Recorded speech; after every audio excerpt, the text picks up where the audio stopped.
Look inside, look outside, look at the chart. So we're going to look at the chart here for a little bit. And we're going to check out this August 11th to August 20th. Maybe the last calm week you'll have for a while. Yeah, Mercury goes retrograde. Twice a year it does so for about 3 weeks. And during that time, you could think of Mercury kind of like the delivery guy. His job was to take messages and carry things between the gods with the wings on his helmet. So when he goes backwards, that means sometimes the things that you do in short trips, communications, letters, phone calls, things of that, communication and transportation things, often are done twice, because as Mercury stops and he goes retrograde on Sunday, he's going backwards. So he moved up here, stopped. Now he's going backwards. And he'll go back and stop and go forward 3 weeks later. So this ground that he covered here, when he stops, he's going to come back and cover it again over here. So half of the trips, the short trips you do, the communications. Sometimes when I leave the house, when the 3 week period is going on, I'll go out on the porch, get ready to go, and then I'll go back in the house and go shishi and come back. I've left twice. That way I can fox Mercury. He likes to do them twice. Sometimes I'll make a telephone call and I'll let it ring once, hang up quick, punch redial.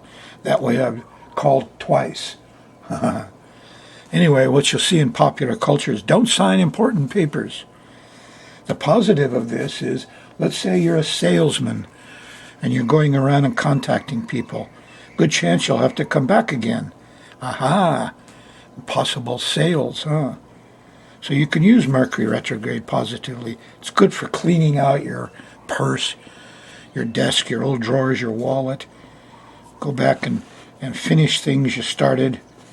So, not bad. Anyway, Sunday, it goes retrograde on the 13th for 3 weeks. We also have an eclipse coming up, of course. The big one in the U.S. at 29 Leo. More on that later. Happens Monday morning, August 21st. Yeah, Mercury's going retrograde and opposing Neptune. So this eclipse is seen. It's a full, total solar eclipse. Eclipse of the moon, a full eclipse of the moon, important mothers die. A full eclipse of the sun, important fathers die. Eclipses snuff out the lights. They kill things. So you could use an eclipse positively to get rid of something. Suppose you want to quit smoking. Well, on the day of the eclipse, quit. Just one day at a time. You may be surprised. You want to get rid of the weeds in your yard? Yeah, go out and pick a few weeds on the eclipse. They probably won't come back. The other thing of some import here is that Saturn is stationing. It's stopping on August 25th. And wow, that really brings a new light to this time period. One that's a little scary. Time to retrench. Some things you've been thinking about for 7-8 months, when Saturn comes back to the same, he's come back and he's on the rear. It's like Mercury now, bang. You can do some important writing after Mercury goes direct because he's not coming back there again. Well, this is Saturn too. He likes to pour cement on things. Makes things permanent. Laws, So pouring the cement on your solidifying is better. Crystallizing is what Saturn does. So if you've been thinking about something for 7-8 months, you'll find yourself going back to it again when Saturn stops on the 25th or shortly thereafter. Maybe you're about to solidify it and crystallize it and do the thing finally. Start on pouring the cement. All right, let's take a look at it day by day. Let's see how it looks. Here's the sky mirror. It's a mirror now. It's not supposed to cause things. By the way, we've got a comet coming in, and more on that a little bit too. Wow, what a month. Anyway, the sky mirror kind of gives us an idea of how it's going for us personally. You know, how it is day by day. It's a planning tool. Think of it like the weather report. If you're going to, ask somebody important out on a date, you want to do it when Venus is real strong, not when she's having trouble. Or maybe there's a lot of things. It's like, if you got a weather report that says tomorrow's going to be a big rainstorm, you take that into consideration. If you're going out to the picnic place, take the umbrella. If you don't, if you ignore the weather report and go to the picnic place, it might be a little different for you. So this is like the weather report, okay? And it tells us what's going on inside us and what's going on outside us at the time. Short planning. What's going on here? Well, Venus is opposing Pluto a few days from where you are. There's some crisis in the love life. Mercury is opposing Neptune. When Mercury stops, there's going to be floods and water problems and things get lost. And Mercury stopping here, it's like Mercury went out and got drunk. And he's all confused.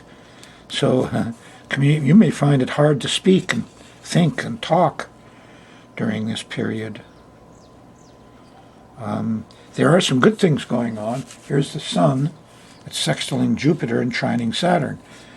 So something's going on kind of smooth with the lawyers and the judges, with the liberals and the conservatives. These are the government guys.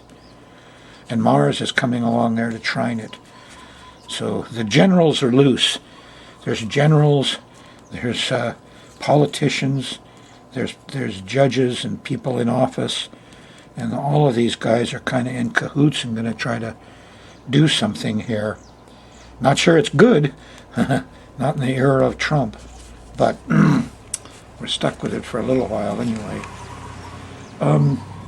Let's look at it day by day. We're going to run the moon around the edge of this planetary pattern, and as it makes angles to the planets, it generates the mood of the times. What's going on inside you and what's going on outside you. If you're in a Thursday show, the moon just went into Aries, and everything kind of heated up a little bit, got a little more energy. Last few days, you were in Neptune land, Pisces. But Aries has a lot of energy. And on Friday, August 11th, the moon starts off with the square to Venus. And we want some pleasure and fun, and the girls are out. But there seems to be some problems here. Wait a minute, here's Mars. It's not too good for Venus, but Mars, the hero, is out. Now this is all happening Friday night, which is Vendredi in French, Venus. Venus's day is Friday. So here's Venus, and she's starting it off here between lunch and dinner with some worries. Maybe she's crying, or maybe she's having trouble. And here comes Mars to try to help just after an hour or so. The hero pops up. Here's Romeo to help Juliet. But along comes Pluto, the policeman. Now we're talking midnight or so Friday night. And there's sirens, and there's cops, and there's people get radical. It's either full on this way or full on that way. That's Pluto. So there's some crisis here Friday night. Saturday morning, the moon's still in Aries, and it makes an opposition to Jupiter, which generally means too much rain, and people trying to do too much, laughing too much, party too much. The good news is the sun's in trine, so there'll be father figures around that say, hey, wait a minute, stop all that clowning around. Saturday morning, people trying to sleep. They had a tough Friday. So, yeah, the moon goes into Taurus. Well, let's see, before it leaves Aries, Saturday night, it's going to go by Uranus. And here's that feeling of aloneness, some shaking. Here's some common sense. Uranus has a very good side to it, produces brotherhood and common sense, and your higher mind is on alert as the moon goes by Uranus. Now Uranus just stopped back on August 3rd, so it's very active here. Very active. We could get more hurricanes and tornadoes and earthquakes. All of these things are the things that come up kind of suddenly, and they take away your electrical power in Hawaii, whatever the problems are. So far I've seen both stormy conditions and quakes. But here it is, so you're going to start feeling it Saturday and into Sunday morning. The moon slips into Taurus when you get up Sunday morning, and the vibes tend to change. It gets more practical and earthy. It's a fixed earth sign. We're all more stubborn. Here's a trine to Mercury. You can get out and do some delivery. You might think a little better. There's a sextile to Neptune. There could be some inspired thinking. There could be some music, some poetry. Yeah. Of course, this is the day that Mercury stations and stops and goes retrograde on Sunday. Yeah, so hopefully you write your poetry and stuff, early in your music. And this is a very important place. When Mercury stops, anything he deals with becomes very large. So, gosh, this is an important time for writing, teaching, talking, communicating, and doing so with a great deal of compassion and sensitivity due to Neptune. Artisticness, too. Felt pretty good Sunday night, yeah? And then early Monday morning, here's a square to Mars. People get up and they're angry, and there's some emergency feeling Monday morning, the 14th. And you can't get much done, especially noteworthy, in the afternoon when the moon squares the sun. I got all angsty Monday morning. I wanted to go do stuff, but I couldn't. I was frustrated on Monday. Yeah, Tuesday, the 15th, the moon goes into Gemini. And when it does, all the vibes change again. Now it gets to be a little more serious. Tuesday morning you can coast. There's not a lot of big angles to anything here. But here's Mercury raising a fuss. This is after dinner, and it's hard to talk, and you're losing things. The keys are one of the things that comes up when Mercury goes retrograde. I can't find my keys. So if you want to get ahead of this, make sure you have extra keys for your car or for important things, and you know where those extra keys are. Because Mercury comes along like a 7-year-old, and he'll grab your keys or your remote control or something, and hide it from you. And he usually returns it later on, 3 weeks later when Mercury goes forward. But a lot of people will lock their keys in the car here Tuesday night, and there'll be confusion. Hope you got one of those old wire coat hangers. Those work good to open up a car that's locked. And you might get some honest helpers here Wednesday morning. The moon trines Jupiter after breakfast. And there's some, now I see it clearly kind of stuff. But it's a brief respite from a difficult period, because here the moon is going to oppose Saturn at 21 degrees. That's right here. And we're feeling closed in. And Saturn's getting stronger. It stops on the 25th. So we're only 9 days off it. And so the restrictions and the rules and the regulations and the politicians, ugh, what's going on here? Here's the sun. We got a nice sextile to the sun Wednesday night after dinner. So we start getting the plan together, and we're making some progress. And we had to use our mind powers. Uranus is the higher mind, and there he is. Here's a sextile to Uranus Thursday morning. Check the internet, check your communications, check the telepathy, what's inside your head. There's a universal mind that's connected to everybody else. So there is some brotherhood here, Wednesday night, Thursday morning. Got to help each other. In la catch, the Mayans say, I am another you. There's a lot of truth in that. We're the same. We're all like a piece of the Great Spirit locked into different charts while we're in the flesh. Heavy philosophy, huh?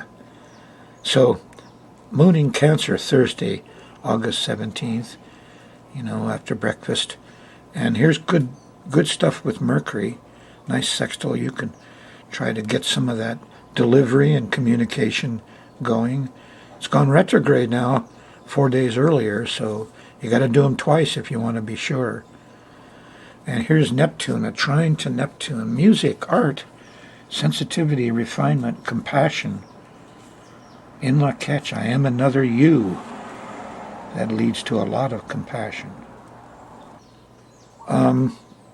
Okay, Friday, moon still in Cancer. It's August 18th. Moon going by Venus later in the day. In the middle of the day, we've got squares to Jupiter, oppositions to Pluto,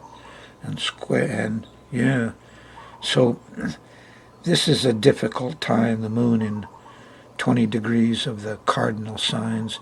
Pluto and Jupiter, this isn't Saturn, this is Pluto, excuse me. Anyway, sense of panic, overdoing it. We wanted to have fun, but, the storm moved in or something Friday. So Friday, Saturdays tend to be when all the action happens. It's been like that for a while, huh? So this Friday starts wonderfully. There's music in the morning. The vibes of Venus are there. She's gotten out of her crisis in opposition to Pluto a few days earlier. But I'd still keep my daughter home on Friday the 18th, just like I would have done on the 11th. Keep him out of trouble. Stay home Friday. It's not a time for fun. Venus is not doing well. No. And in the morning of Saturday, you wake up, the moon's still in Cancer. And here, just around breakfast, here's the square to Uranus. And it gets shaky, and it gets twirly, and we could have problems with batteries. Well, I tell you, I woke up the other morning when they had the earthquake, and Uranus is being set off for the first week in Hawaii. And the remote control didn't work, no, in my bedroom. So I finally went out and got some batteries out of the box. And the box batteries were dead. So I took the batteries out of the remote control for the living room TV, and I got the bedroom TV to work. Then I went out later and tried to use the living room, put the batteries back in that remote. Didn't work. Turns out if you take the batteries out, in 2 minutes it throws out the old program, and I had to go back and find the codes and reprogram. That was Uranus battery stuff. That was the morning we had the earthquake. I was back on the first week of this tumultuous month. That was the end of July. So let's see, where are I? I'm still thinking about all my battery problems there. You're sure to have some on Saturday morning, so it's always in the connections, by the way, if you have trouble with electrics. The moon in Leo, well, you're headed towards the eclipse on the 21st. Very important eclipse. Yes, don't look at it. Don't tell your friends, don't look at it. All the ancient societies who were much better at astrology than we are, they would say, don't look, sleep through it. Don't look at it. They're evil things. And I've seen that in my life, what eclipses can do. And historically, real astrologers, we got a lot of phony astrologers now in in the USA, I got to tell you. And they don't know much about this. But the ancients did, and they didn't mess around with eclipses. No, and there's a comet in the sky, too. So as you go towards this eclipse, which happens early Monday morning, the 21st, if you can take the day off, sleep late, if you're in the mainland, don't go look at the eclipse. It'll affect your health more if you see it and look at it. You're better off to sleep through it. The Chinese are real experts at this, and that's what they recommend, the old Chinese astrologers. So I'm aghast when I look at the news. All these astronomers say, oh, yeah, it's great. Everybody go look. And there's people are flocking to the central path.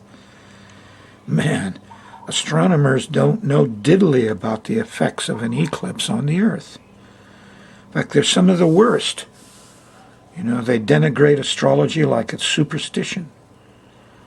And so, look out, don't take the advice of an astronomer about something that's going on up there. They're just grabbing the headlines, as usual. That's what they do. We discovered a planet revolving around a sun 1,800 light years from here in the other galaxy. Wonderful, wonderful. Pay us more. Build more huge, expensive telescopes. Yuck. I'm sorry, that's the way I feel. And this eclipse, is going to bring that out. It trines Uranus. Phony sciences. How many scientists are there that are climate deniers? Take away their license. Take down their names. Later on, they're going to be disciplined. Bad scientists. Bad scientists. Benjamin Franklin went after bad scientists in his Poor Richard's Almanac about the fall of astrology. And he named 3. Halley, who discovered comets and was just an astronomer, denied astrology, didn't know anything about it. Newton also had the seat of science in the British Academy, and he didn't defend astrology like he should have, even though he practiced alchemy and astrology in private. And Whiston, more on that in a minute. Whiston was another guy, got the British astronomer, denied astrology in the British seat of science. These 3 guys had a lot to do with the downfall of astrology at that time. Bad scientists. Bad scientists. Well, you'll find out.